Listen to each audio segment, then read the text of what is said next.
Money in the bank. Hey Brett, how's it going this week? Good. How are you doing, Ange? Good. Well, that means it's another episode of Money in the Bank, the financial podcast where we talk about all things related to personal finance and then some, right?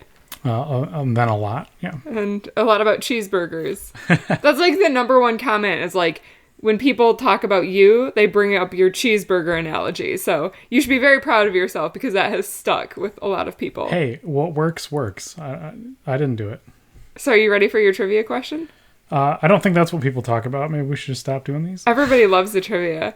So how many people in America have a variable source of income? So like the amount they make each month is not consistent. Oh, okay. Not that they have more than one source of income. Well, maybe, but yeah, no. I would think it's pretty high. I think a lot of people are in kind of that work stream where they're not like dedicated salaried, annual contracts, or they work, individual jobs here and there, things like that, right? All right, so out of 60%, okay, it's probably higher than that. But it's actually 33%, so 1 in 3. That's really low. I thought really that was low too because I actually, in different events and stuff that I'm part of around town, I've been finding out like more and more people, I think, especially maybe in our generation, are actually hourly workers instead of salaried. But I think still if you're hourly and you get 40 hours a week, that's still consistent. Okay. This is more like, probably focused on commission, minded people. So more like real estate agents or any type of salesperson, right? Mm-hmm. And I think, that's obviously a lot more variable. So, but still, 1 in 3. So, we did our budget series. Well, we refreshed our budget series recently. And I actually got a question from one of my old roommates, Hey Speef, and she was curious to know, because she has a variable income, how to plan for that or how to budget for that. And then, I was actually giving a presentation to a business networking group recently, and I got the same question. So I was like, well, if I'm getting asked this by multiple people, we should probably do an episode about it, right? Right. Especially, with those business groups, there's a lot of entrepreneurs that are working, here and there or doing sales commission things like, like selling insurance or selling skills and trades and right, working jobs here and there. Well, in general, a lot of those guys, they own their own companies. So they are the HVAC guy, they are the plumbers, and you don't really know what person's going to call you this week and has a project, right? Electricians, you might get a call for a really big project, or maybe you just pick up a handful of smaller things, and that can kind of really change your total income. So, and I think those guys, though, I think if you're in any skilled trade, you probably are like turning down jobs more often than than not, right? Because I feel like those guys are always swamped. Yeah, they're hurting, especially in the summer, right? But that is also very seasonal, right? Like if you're installing like air conditioning units for the majority of your business, that really slows down in December in Michigan. Yeah, but usually if you're doing air conditioning units, you're doing furnaces too, right? That's true. And then that really picks up because so you get a little bit of balance there. But you're right. I think especially with like contractors, or if you're like in the roofing or siding business, that dies all winter, right? Mm-hmm. There we go. Maybe that's what we should do. Get 7 months off. All right.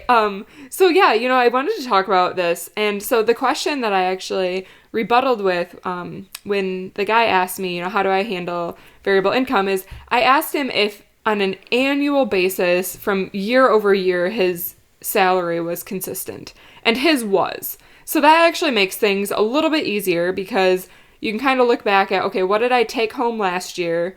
Divide that out by 12, and then that's your monthly spending amount. Mm-hmm. And then from there, you can save on months that you make more. You can put it away in what we've talked about before on the podcast, what are called sinking funds. So you can, put it away and kind of make it your rainy day fund or sinking fund, and then save up to pay for the more expensive things on months when your income's down, like, car insurance, because that's due once a year and stuff like that. So that's one good approach, is to just kind of know what your baseline income is and budget off of that. I've also heard the advice that you should budget off of your lowest month. And, you know, because then you kind of know, okay, this is like the minimum I've made in the last 2 years. And if you budget off of that, then when you have extra money, make a list of like, these are the things that are important to do, you know, when I get extra money. Maybe there's some repairs around your house that aren't super urgent that you can kind of put off until you get a higher paycheck, right? So those are a couple of kind of different ideas to spread the income back out. Well, there's another scenario too, and we talked about this back when I was in like 7th grade or something, with teachers' salaries especially. And because teachers have the option, or at least they did, you know, where I was growing up, where they could take their entire salary kind of distributed throughout the school year, or they could like take it all up front and they could basically like self-police their spending habits all through, you know, so they're not. Okay, so not I've kind of heard that proposed differently. Not that they get like this huge lump sum Probably in the beginning of the year. But I've heard that they can either spread it out over the school year, which is usually 8 to 9 months, or they can spread it out over the calendar year. Correct. In all 12 months. Probably what they meant. So, you know, and I think, yeah, you know, if you do the first scenario and you know, okay, I'm not, or, you know, if you are a roofer or a teacher and you know there's going to be 3 months or 6 months where you don't have income, it is very important when you are getting paid to make sure you are refilling your, and I don't even really call it an emergency fund at that point, because you should have an emergency fund separately. Right, this should be like your living fund, right? Because you know you have a known time period where you're like, for these 3 months, I will not have income, so I need to like have this much in my bank account to survive. Correct. Yep. It's a separate scenario, kind of different than what we've ever talked about before, specific to this situation. Yes. for these people. Yeah. And I kind of recommend, you know, so my dad actually has been commission based my entire life. He's a financial planner. So that is very variable, and I think, you know, one big thing that he has always done is he prepays a lot of his bills when he has the income coming in to get him through the periods where business might be slower. So like, you know, if you ask, you know, if you talk to him at any given point, he'll be like, oh yeah, you know, my mortgage is 3 months ahead of schedule. My car payment is 3 months ahead of schedule. And you can even do this with your utility bills. So he will actually just like send over, you know, money when it comes in so that he's kind of on autopilot. So instead of kind of in a separate bank account, he's chosen to just like, I'm going to pay it to them directly. All of my, you know, bills are caught up for the next 3 months and I don't have to worry about it. Yeah, I mean, that's the safest approach, right? Is if you get the money out of your hands and where it needs to go early, there's no danger of you accidentally spending that money and going in the other direction. Yeah. So he's done that like literally my entire life. If he had extra money, he would just send over, you know, $20 extra when he paid his utility bill so that he kind of had that credit for the next month. And that kind of really helped him, you know, build up this savings so that he doesn't have to really like stress about his variable income anymore. Mm-hmm. So that's another really good way. And I kind of also just wanted to go, you know, I think it really helps go back to the basics too. So one really good thing you can do is just write down all of your bare bones expenses. So we've always kind of talked about this too, because we've done like no spend months where we try to spend very little money. And, you know, I would say if you can get your bare bones expenses as low as possible, that is like really nice when you're on a variable income, right? Because if you don't have car payments and you don't have credit card payments or whatever, then you only have, you know, like as long as I come up with this much money, I will not lose my house and I will be able to eat, right? I mean, that's a good thing to do on any income level, whether it's low income, variable income, or even, you know, moderate to high income. Yeah. I think we would recommend that everybody always be looking at trying to do that and doing exercises like that just to see. Yeah. You know. But I think, you know, if you have a variable income and you have a lull in the year and you know business is going to be slow and you know your income's going to be down for a 2-month period, if you can make it so your fixed expenses kind of match what your lowest take-home pay is, then that just gives you a lot more flexibility and freedom throughout the rest of the year. Mm-hmm. When you have a little bit more coming in, you can earmark it for different goals or, you know, whatever you kind of have been planning to do, but maybe you want to like repaint your deck or restain your deck and you wait until you kind of have that extra check. I know that's something even growing up that my dad was like very big on, is there were a lot of times that we kind of like waited to do things until, he made sure he got through that lull, and then he'd be like, okay, now I've gotten a bigger paycheck, so we can go, back to school shopping or whatever it might be, right? So he was like very aware of that. And I kind of think of it as like prioritize all of your expenses every month and, make sure you cover the must-haves. But then if there's like kind of flexible things like, going out more, and this kind of really does apply to everybody too, but right, like going out to like the movies, like maybe it just isn't in the budget in your low months, right? So you kind of have to be a little flexible. And, I will say I really I understand that this is a lot more stressful, right? It's a lot easier to know how much you have coming in every month. But I think once you kind of get used to it, it doesn't have to be that bad. I think the big thing is kind of having that secondary fund, that living fund that you're contributing to, so if you have a down month, like you're going to be okay. Right. I mean, it's scary too from a person that is salaried going to a position that is variable, right? Oh yeah. Right. It's a huge leap of faith, and that's why a lot of people stay in the jobs that they are not satisfied with, just because it has a dedicated salary that they can depend on, more or less, right? Yeah. And actually, because my dad is a financial planner and he helps get other people into the industry, we've actually talked a lot about that. And his recommendation, if you're going from a salary job to a commission-based type job, is to have 6 months of your expenses saved up so that you can, when you start working, everything you make, you just put in like a separate bank account and you live off of what you've saved up. And then you kind of build that up and you get used to seeing how much you're bringing in every month. But it really gives you like that good cushion to get started without having to stress about it. Mm-hmm. Because I think a lot of people might start a job like that and then, it's too much or it's too hard and they kind of peter out. It's because it's better to build your parachute in the safe zone rather than trying to build your parachute while you're, falling through the sky.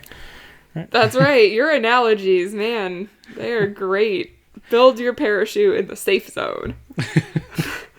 And so one other kind of strategy I wanted to mention that I know my dad also kind of did when I was younger is he would kind of live off last month's income.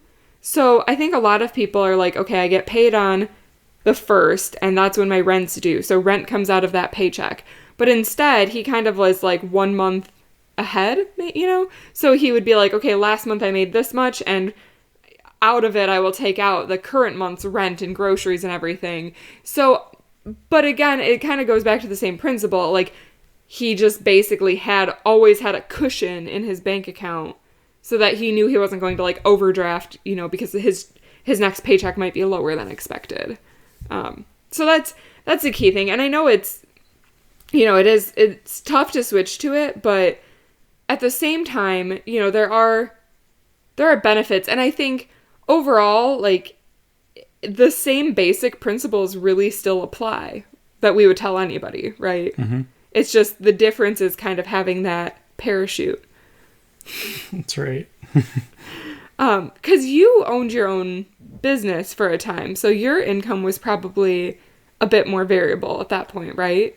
Well, yeah, I mean, especially because I had multiple sources of income, but also, right, my expenses were limited because I was living at home, so I wasn't having to pay like room and board at college, but I still had to pay like the tuition and everything also. So I had expenses going out for school, but then I was working like a co-op or internship basically, as well as running our business at the same time. So whenever I wasn't working at our business, I was working at that other job, right? And then but then around the clock, I was either working at that job or working at our business. So we had, that one was a little bit more scheduled and dependable because I had a permanent kind of like schedule I was working around there. And then the other one, I was just filling gaps in time where we had jobs coming in with our business. So I treated that more like, I was lucky to be able to treat it as like a supplement during that time.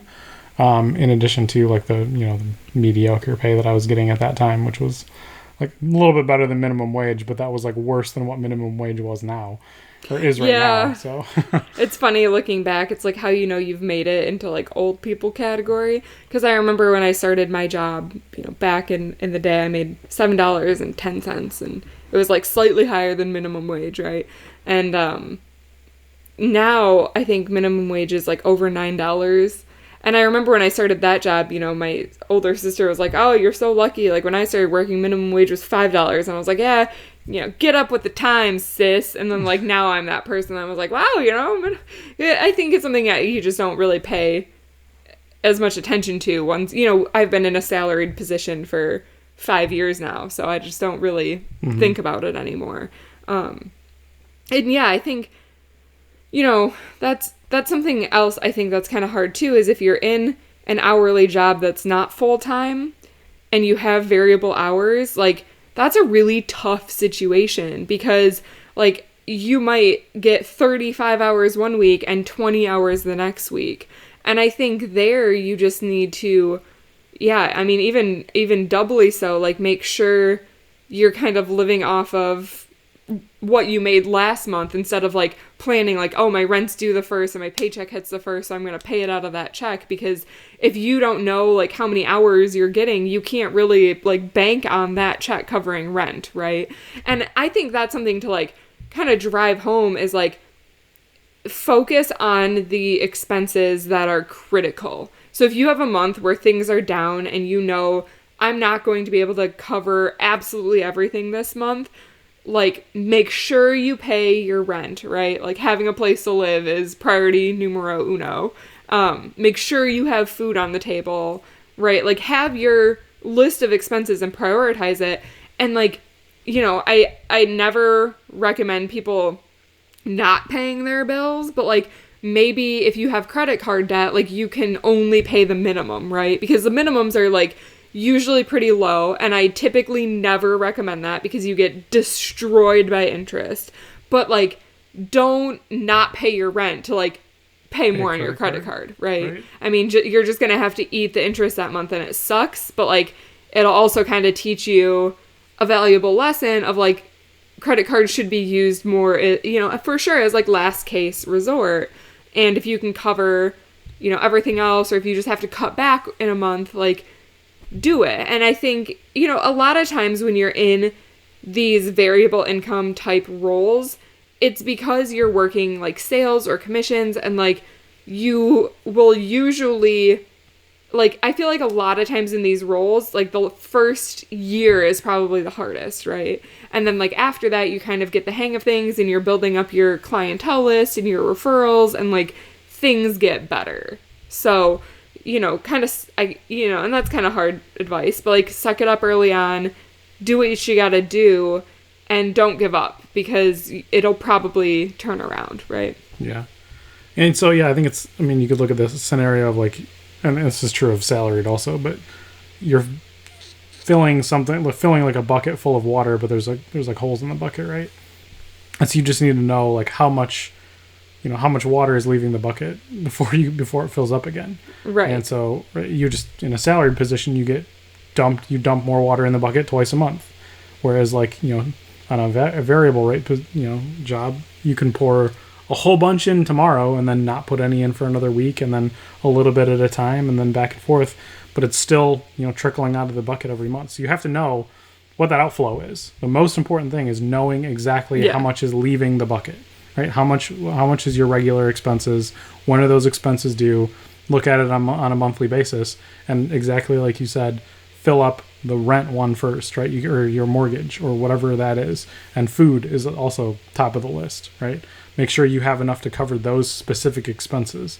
And then it's utilities, right, that go along with that. So prioritize what those are, and make sure that all the income comes in at the beginning of that month, no matter what day it comes in, you know, goes straight to those things. And then eventually you're going to have a surplus, right? That's or you shouldn't be working that job in the first place. Yeah. There's a difference between working There's a difference between working a variable rate job where your income is not as dependable and working a job where you're not getting paid enough at all anyway. Yeah. And just being underwater. Well, and, you know, I think a big thing, too, is, like, as you know, maybe you have a car payment right now, but as you get it paid off, if you can continue driving that car, if it's still a safe car to drive, and, you know, I never want to, like, tell the advice of, like, okay, your car's 300,000 miles on it, but, like, you gotta keep going, right? But, like, most of the times when we buy cars and we get them paid off, like, they still have life left, right?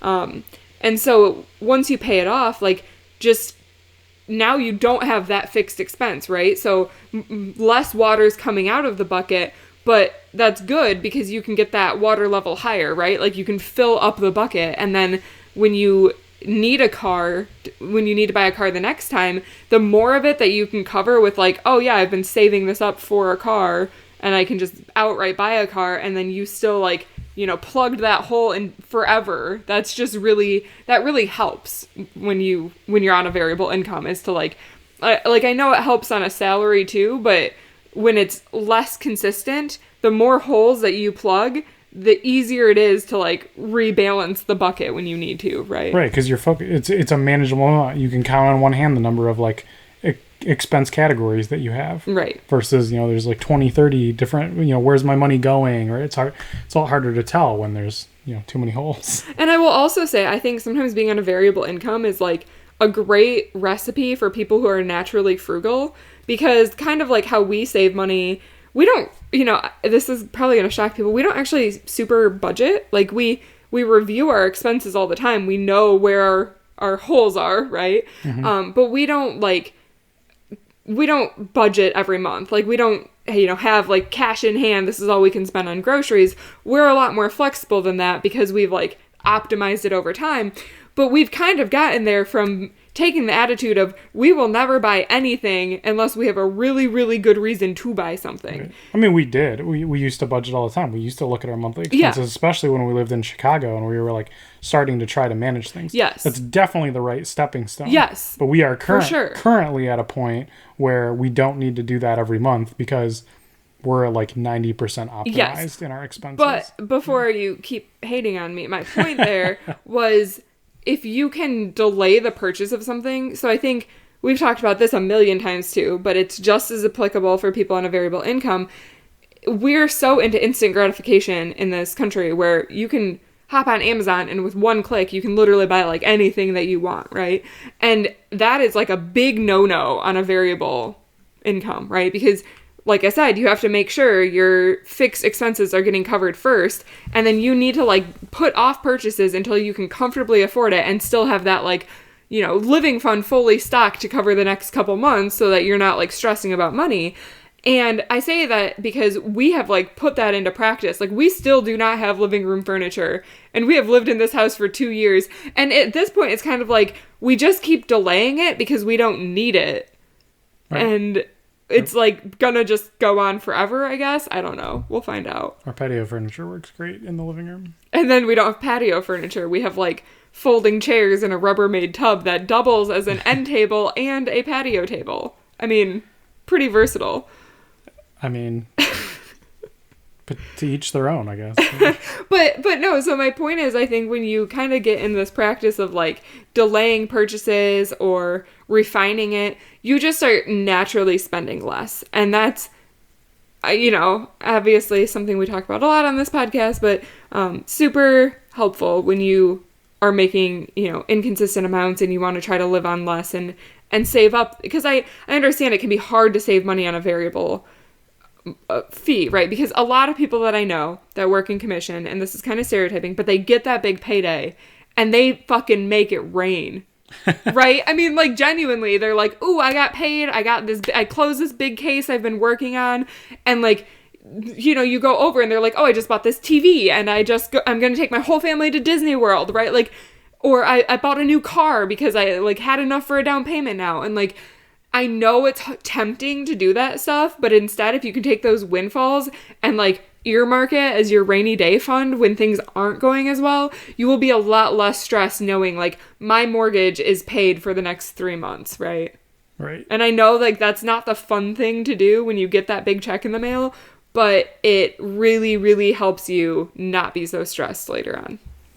And I think to your last point too, that if you don't spend the money, right, if you don't default to buying new stuff to solve problems, or default to like spending money to go on vacation or get more stuff and do more adventures that are expensive, right, then you figure it out.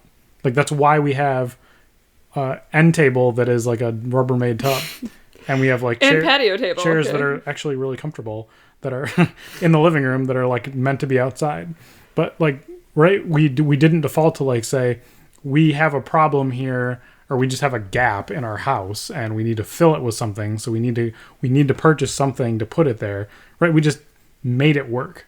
Right. And that's what people do if they don't like have an Amazon to just like solve the problem instantly, right? Or just like.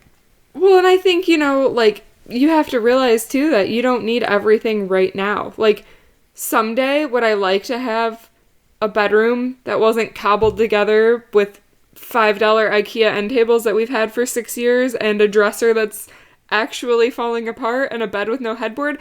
Yes, I would love a bedroom set someday. But you know what? Like, it doesn't matter when I get that. I can get it in a few years, and I'll probably say the same thing in a few years because my bed is still functional. I still have an end table to put my belongings on. So I don't have a big need in life I could easily go out and drop thousands of dollars on a bedroom set, right? But instead I'm like hoarding that money and, to each his own. Yeah, that dresser's not going to make it though. That's probably coming up on... Either it will fail or I'm going to throw it down the stairway. One of them's going to happen. You fight with that thing all the time.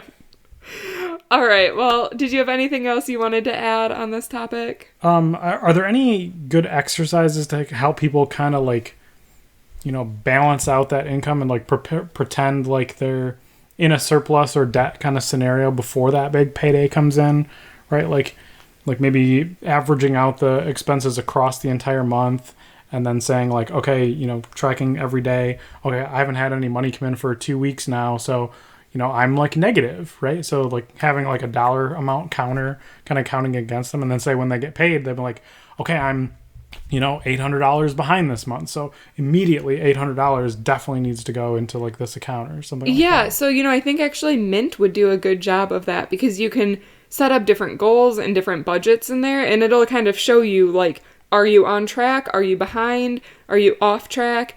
And I think, even with their budgeting tools, like, it's a great, I talk about Mint all the time.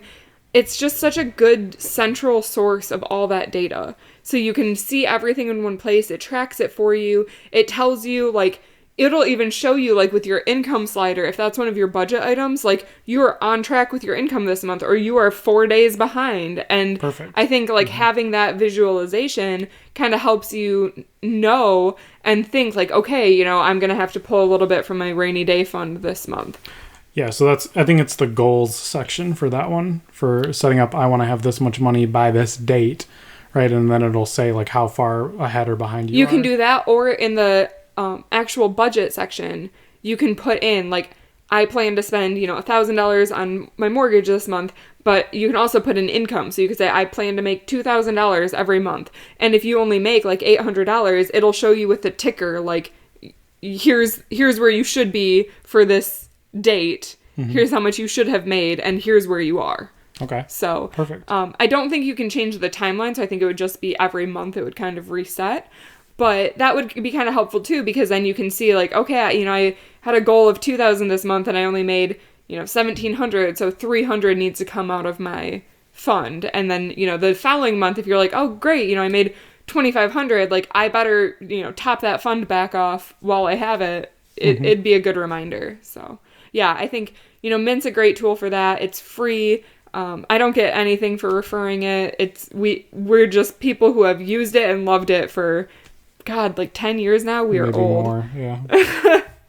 But all right. Well, did you have anything else to add? That was a really good point. I think that's it. I think we're good. All right. Well, thank you so much, guys. If you have any questions, please feel free to email me. Like always, I will drop all of my contact information in, and I do like to hear from you guys and answer your questions. So thanks.